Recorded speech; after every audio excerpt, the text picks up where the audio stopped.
મનુષ્યના જીવનમાંથી ગરીબી ન હટવાનું કારણ એમની આ 21 ભૂલો હોય છે। નમસ્કાર મિત્રો, સ્વાગત છે તમારું એક નવા વિડીયોમાં।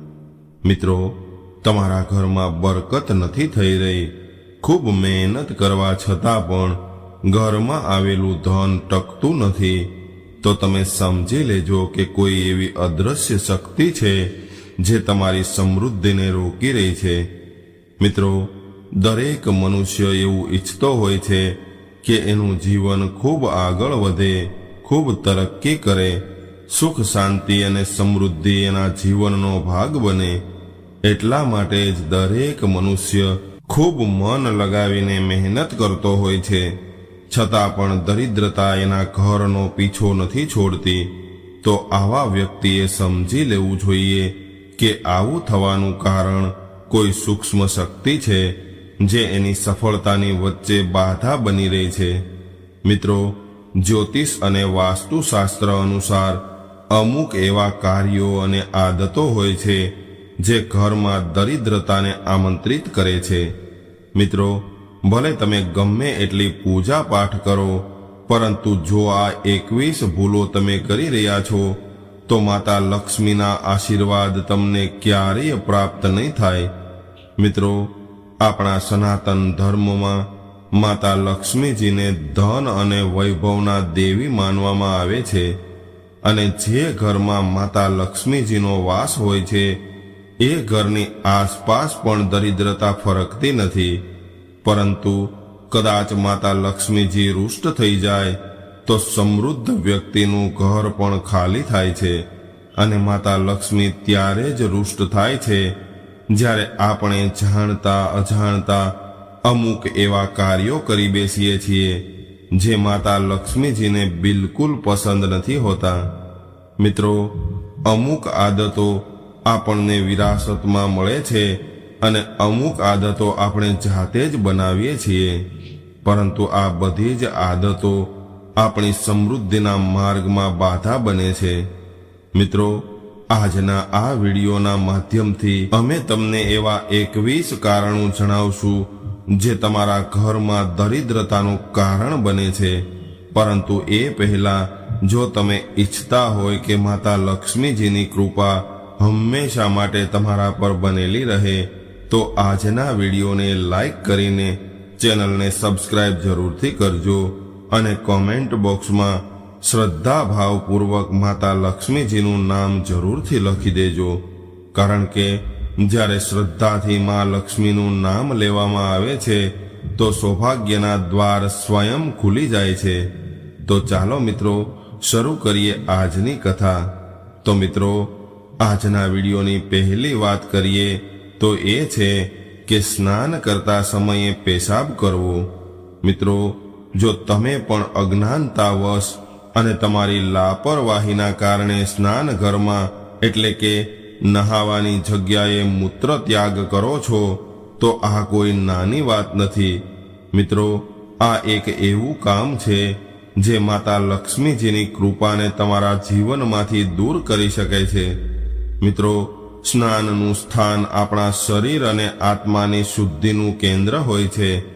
આ એ જગ્યા હોય છે જ્યાં આપણે દિવસભરની નકારાત્મક ઉર્જાને ધોઈએ છીએ, અને જો આ પવિત્ર સ્થાનને આપણે અશુદ્ધ કરી દઈએ તો તમે જ વિચારો કે એ જગ્યા પર પવિત્રતાની દેવી, ધનની દેવી માતા લક્ષ્મીજી કેવી રીતે વાસ કરશે। મિત્રો, આ એક એવો દોષ છે જેને વાસ્તુશાસ્ત્ર અને ધર્મશાસ્ત્ર બંનેમાં ગંભીર રૂપથી અમંગલકારી માનવામાં આવે છે। મિત્રો, કદાચ તમે પણ આ વિડીયો જોયા પહેલા જાણતા અજાણતા આવી ભૂલો કરી હોય તો તમે આજે જ મનમાં સંકલ્પ કરી લેજો કે આજ પછી આ આદતને તમે છોડી દેશો અને આવી ભૂલ જીવનભર નહીં કરો, તેમજ માતા લક્ષ્મીજીની ક્ષમા માંગી લેજો। આવી રીતે સંકલ્પ કરીને તમે તમારી ભૂલને સુધારી શકો છો। મિત્રો, હવે બીજા નંબરની વાત કરીએ તો ઘણા લોકોને પોતાના જ દાંત વડે પોતાના જ નખ કાપવાની આદત હોય છે, પરંતુ મિત્રો, જે લોકો પોતાના દાંતથી નખ કાપે છે એવા લોકો આ વાત નથી જાણતા કે આવી આદત માત્ર અશુદ્ધતા નથી લાવતી, પરંતુ એ વ્યક્તિ ખુદને ધીરે ધીરે ગરીબી અને અંધકાર તરફ આગળ વધારે છે. મિત્રો, જ્યોતિષશાસ્ત્ર અને ધર્મશાસ્ત્ર અનુસાર નખને દાંત વડે કાપવા એને અત્યંત અશુભ માનવામાં આવે છે. આવી આદત વ્યક્તિની માનસિકતા, સ્થિરતા અને આત્મનિયંત્રણને પણ કમજોર કરે છે, અને જે જગ્યાએ નિયંત્રણ ન હોય એવી જગ્યાએ માતા લક્ષ્મીજીનો વાસ ન હોય. મિત્રો, આવા કામ ધીમે ધીમે ધનની હાનિ, ઘરમાં અસ્થિરતા અને વ્યાપાર તેમજ નોકરીમાં રૂકાવટનું કારણ બને છે. આ નાની એવી ભૂલ તમારા જીવનમાં મોટી બરકતને આવવાથી રોકી દે છે. મિત્રો, નખ હંમેશા કોઈ ઉચિત યંત્ર જેમ કે નેલ કટર જેવી વસ્તુથી જ કાપવા જોઈએ. અને બીજી વાત કે નખ કાપવા માટેનો સમય પણ ખૂબ મહત્વપૂર્ણ હોય છે. મિત્રો, શુક્રવાર એટલે કે માતા લક્ષ્મીજીનો પ્રિય દિવસ હોય છે, એટલે આ દિવસે નખ કાપવાને ખૂબ જ શુભ અને ફાયદાકારક માનવામાં આવે છે. જો તમે ઈચ્છતા હોય કે તમારા ઘરમાં અને તમારા જીવનમાં માતા લક્ષ્મીજીનો વાસ થાય, તો તમારે તમારી આદતોમાં શુદ્ધતા લાવવી જોઈએ. કારણ કે જ્યાં શુદ્ધતા હોય છે ત્યાં સમૃદ્ધિનો સ્થાયી વાસ હોય છે. હવે ત્રીજા નંબરની વાત કરીએ તો એ છે કે તૂટી ગયેલા ચપ્પલો ઘરમાં રાખવા વિશે. મિત્રો, જો તમારા ઘરની અંદર તૂટી ગયેલા ચપ્પલો રાખેલા હોય તો એના કારણે પણ તમારા ઘરમાં ગરીબી આવી શકે છે. એટલે તમારા ઘરની અંદર ભૂલથી પણ તૂટી ગયેલા બૂટ ચપ્પલ ન રાખવા જોઈએ, અને જો રાખેલા હોય તો એને તરત જ ઘરમાંથી બહાર ફેંકી દેવા જોઈએ. મિત્રો, તૂટેલા બૂટ ચપ્પલ ઘરમાં રાખવાથી માતા લક્ષ્મીજી નારાજ થઈ શકે છે અને તમારા ઘરમાં ગરીબી આવી શકે છે. એટલે આવી ભૂલથી પણ ન કરવી. હવે ચોથા નંબરની વાત કરીએ તો એ છે કે સ્મશાન ભૂમિમાં જોરથી હસવું ન જોઈએ. મિત્રો, જો કોઈ વ્યક્તિ સ્મશાન ભૂમિમાં જોરથી હસે છે તો આવા કૃત્યને 100 પાપ બરાબર માનવામાં આવે છે. અને એવું માનવામાં આવે છે કે સ્મશાન ભૂમિમાં હસવાથી જે પરિવાર શોકમાં ડૂબેલો હોય છે એ વ્યક્તિના પરિવારનું અપમાન થાય છે. એટલે આવી જગ્યાએ જોરથી હસવાથી વ્યક્તિને દરિદ્રતા અને ગરીબી ઘેરી લે છે. એટલે કોઈ પણ વ્યક્તિએ સ્મશાન ભૂમિમાં ભૂલથી પણ હસવું ન જોઈએ. તો મિત્રો, હવે પાંચમા નંબરની વાત કરીએ તો ઘણા લોકો જાણતા અજાણતા વૃક્ષ નીચે અથવા તો વૃક્ષના છાંયે ઘણી વખત પેશાબ જેવી ક્રિયા કરતા હોય છે, પરંતુ આવું કરવું બિલકુલ ખોટું માનવામાં આવે છે. મિત્રો, ખાસ કરીને પીપળો, વડ, લીમડો અને આસોપાલવ આવા વૃક્ષની નીચે મળમૂત્ર ત્યાગ કરવો અથવા તો ગંદકી ફેલાવવી એ બિલકુલ યોગ્ય નથી હોતું. કારણ કે એવું માનવામાં આવે છે કે આ વૃક્ષોમાં સકારાત્મક ઉર્જાનો વાસ હોય છે, અને એના થડમાં ગંદકી કરવાથી ન તો માત્ર પર્યાવરણને નુકસાન થાય છે, પરંતુ આવું કરવાથી વ્યક્તિની આર્થિક સ્થિતિ પર ખૂબ ખરાબ અસર પડી શકે છે. મિત્રો, એવી માન્યતા છે કે આવું કરવાના કારણે વ્યક્તિ ધીમે ધીમે ગરીબીમાં ફસાવા લાગે છે. એટલે આ વૃક્ષોનું આપણે હંમેશા સન્માન કરવું જોઈએ અને એમના થડ પાસે અથવા તો એમના છાયામાં હંમેશા સાફ સફાઈનું ધ્યાન રાખવું જોઈએ. મિત્રો, હવે છઠ્ઠા નંબરની વાત કરીએ તો ઘણા પુરુષોને ખબર નથી હોતી કે પેન્ટ પહેરતી વખતે કઈ વાતનું ધ્યાન રાખવું જોઈએ. હા મિત્રો, કોઈ પણ વ્યક્તિ ડાબા પગથી પેન્ટ પહેરતો હોય તો આવું કરવાથી રાહુ અને કેતુ અશુભ ફળ પ્રદાન કરવા લાગે છે. પરંતુ મિત્રો, જમણા પગમાં કાળો દોરો બાંધવાથી બંને ગ્રહના દુષ્પ્રભાવ ઓછા થવા લાગે છે. પરંતુ ડાબા પગથી પેન્ટ પહેરવાથી એ વ્યક્તિના ઘરમાં દરિદ્રતા આવવાની સંભાવના વધી જાય છે. એટલે દરેક પુરુષોએ આ વાતનું ખાસ ધ્યાન રાખવું જોઈએ. હવે 7મા નંબરની વાત કરીએ તો ઘણા લોકોને ઘરમાં ભંગારની વસ્તુઓ અને કચરો રાખવાની ટેવ હોય છે. મિત્રો, એવું કહેવામાં આવે છે કે ઘરમાં ગંદકી હોય તો માતા લક્ષ્મીજી નારાજ થાય છે અને આવા ઘરમાં હંમેશા માટે પૈસાની તંગી બનેલી રહે છે. તો મિત્રો, જો તમારા ઘરમાં પણ કચરો, ભંગાર વગેરે રાખેલું હોય તો એ વસ્તુ ન માત્ર માહોલ ખરાબ કરે છે, પરંતુ ગરીબી અને નકારાત્મક ઉર્જાને પણ આમંત્રિત કરે છે. એટલા માટે દરેક વ્યક્તિએ પોતાનું ઘર હંમેશા માટે સાફ અને સ્વચ્છ રાખવું જોઈએ. ખાસ કરીને સવારના સમયે સાવરણી લગાવવી ખૂબ જ શુભ માનવામાં આવે છે, પરંતુ નિત્ય રૂપથી ઘરની સાફ સફાઈ કરવાથી ઘરમાં સુખ, સમૃદ્ધિ અને સકારાત્મક ઉર્જા આવે છે.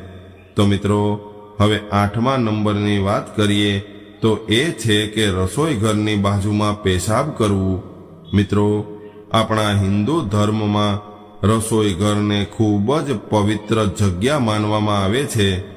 એટલે ભૂલથી પણ રસોઈ ઘરની આસપાસ પેશાબ ન કરવો જોઈએ.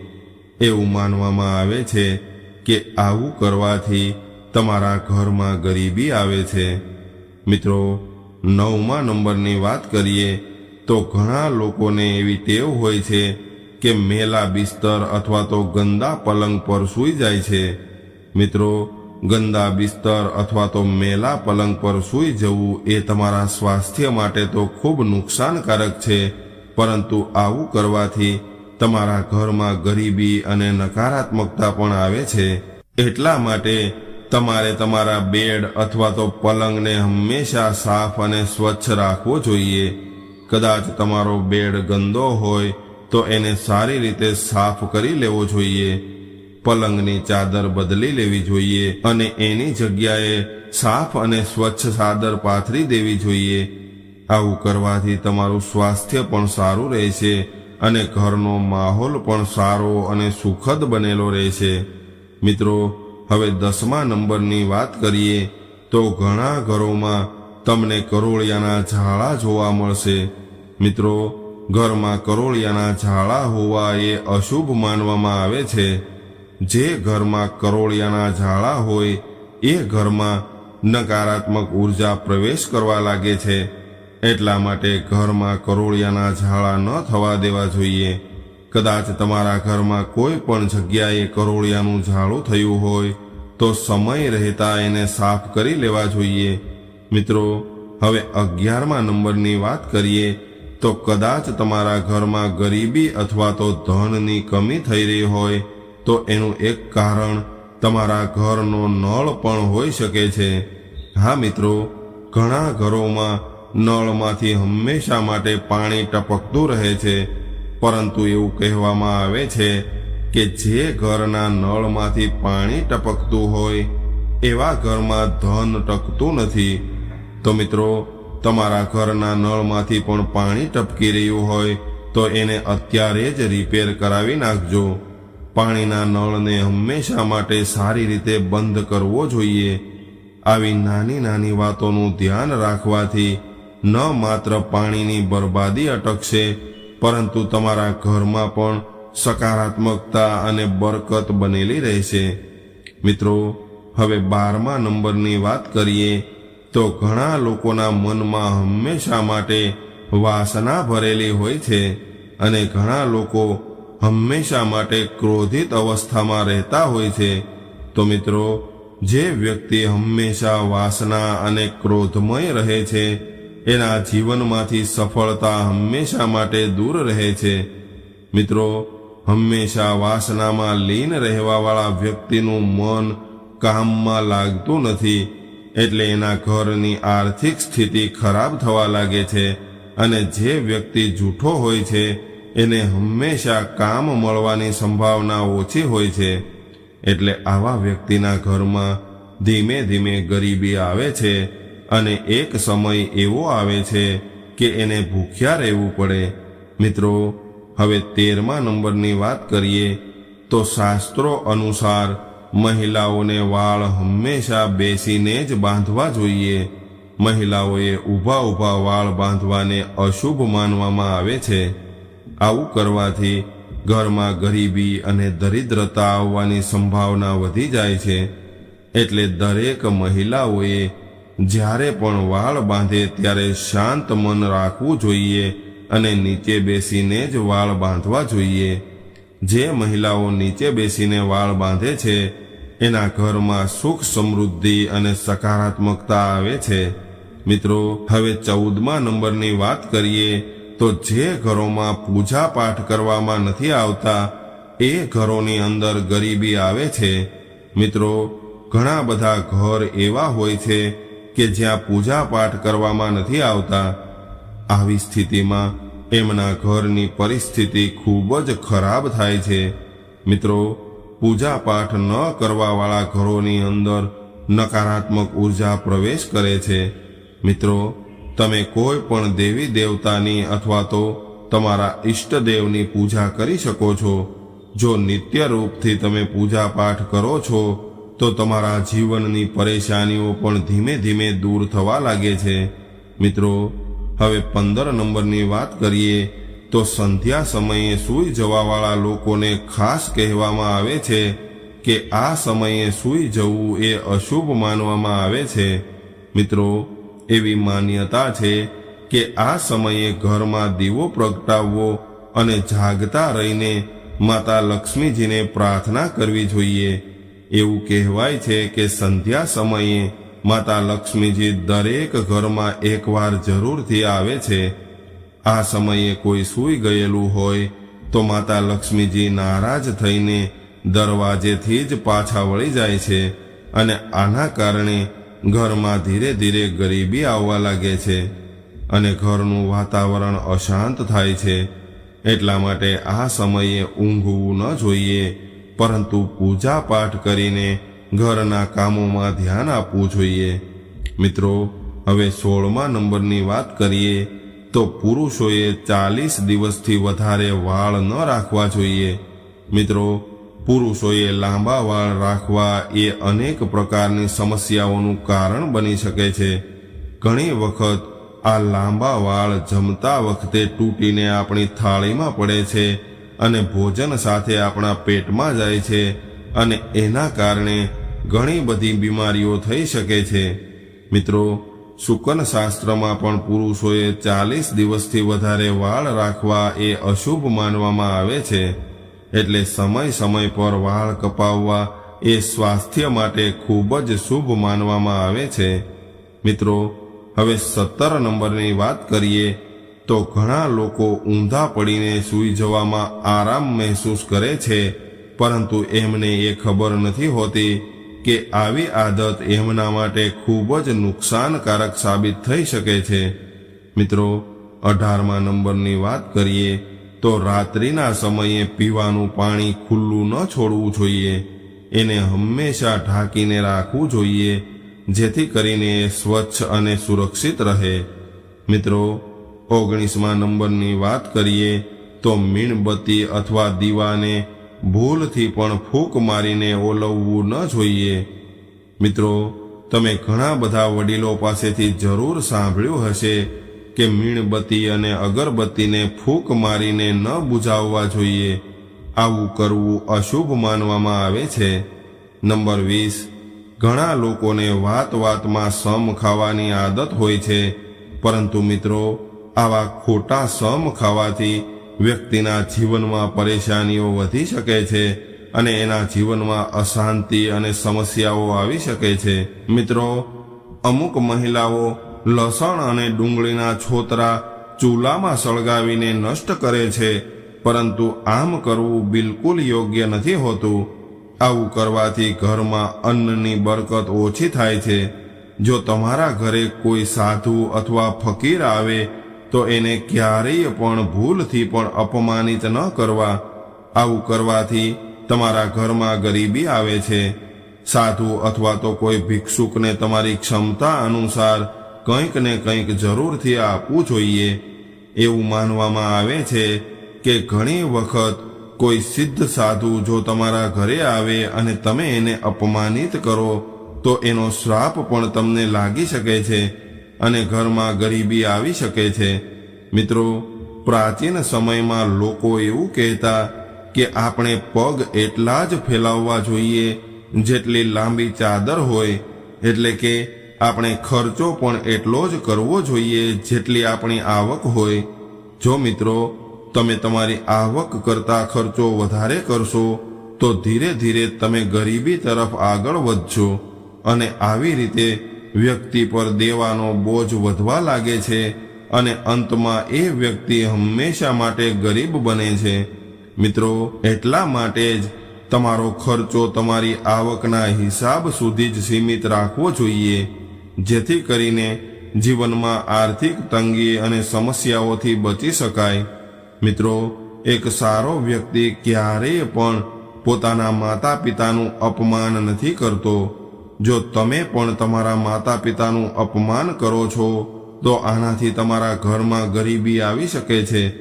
એટલે હંમેશા માટે દરેક વ્યક્તિએ પોતાના માતા પિતાનું સન્માન કરવું જોઈએ.